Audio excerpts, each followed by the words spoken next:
Машина баарыбызда бар. Машинеңизге 1-2 литр суу, 1 литр бензин, 1 кычкач, 1 отвертка, 1-2 метр зым, 1 чака, бирдемке салып коюңуз бул бурушка.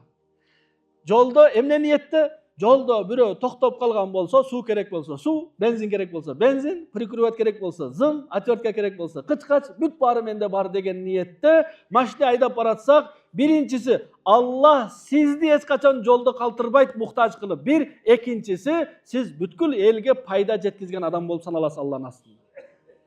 Азыр жолдо бирөө токтотосуз, токтоп калдыңыз, биринчиден токтобойт, экинчиси токтоду. Кычкач барбы? Отверткачы, бир зымчы, прикуриватель, бензин, суу. Эчтеке жокпу? Эчтеке жок. Сиз үйдөн чыкканда мен бир адам затына пайда берейин деген адам эмес экенсиз. Биздин машинеде эчтеке жок азыр. Салып коелу. 200 сом турат прикуриватель. Предохранитель 15 сом турат экен. Предохранитель салып кой. Мисалы. Суу, баклажка бекер.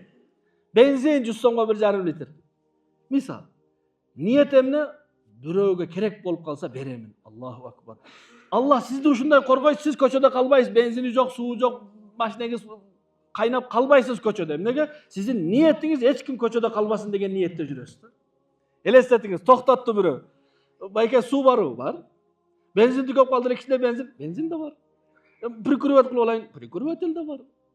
Кандай сүйүнөт ал адам, караңгы түндө көчөдө калган адам, сизге эмне берет? Намаз окубаса дагы батасын берди, ошонун дуасы өтөт. Себеби Аллах айткан, жабыркаган адамдын дуасын кабыл кылам, капыр болсо да деген.